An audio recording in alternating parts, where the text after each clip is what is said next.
আসসালামু আলাইকুম বন্ধুরা। মানুষ কত খারাপ হয়ে যায় দেখেন। প্রতিবেশী প্রতিশোধ নেওয়ার জন্য তার নিজের মাকে হত্যা করলো এবং সেই দায় দিল প্রতিবেশীকে। তো তাদের সাথে তাদের প্রতিবেশীর জমি নিয়ে ঝামেলা চলতেছিল।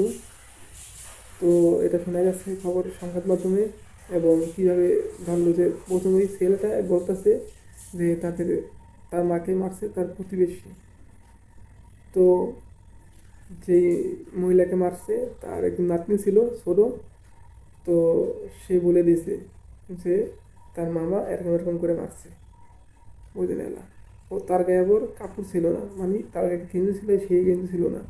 যখন ছুরির মাধ্যমে আঘাত করলো তখন তার গায়ে অনেক রক্ত লেগে গেছিলো, বা হাতে রক্ত লেগে গেছিলো। তো সে ওই গেঞ্জি দিয়ে রক্তমুখে মুছছিল। তো পুলিশ এই আলামত উদ্ধার করছে। এই যে আমার পাশে আপনারা দেখতে পাচ্ছেন, এই যে এই ছেলেটা, মানে মানুষের মানসিকতা কেরম হইলে মানুষ এরম কাজ করে। আল্লাহ তালা আমাদের সবাইকে বোঝার তৌফিক দান দিক।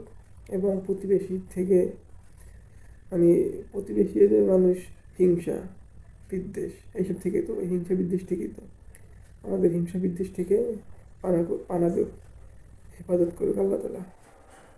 আমিন। তো বন্ধুরা, আল্লাহ হাফেজ। ভিডিও ভালো লাগলে লাইক করবেন।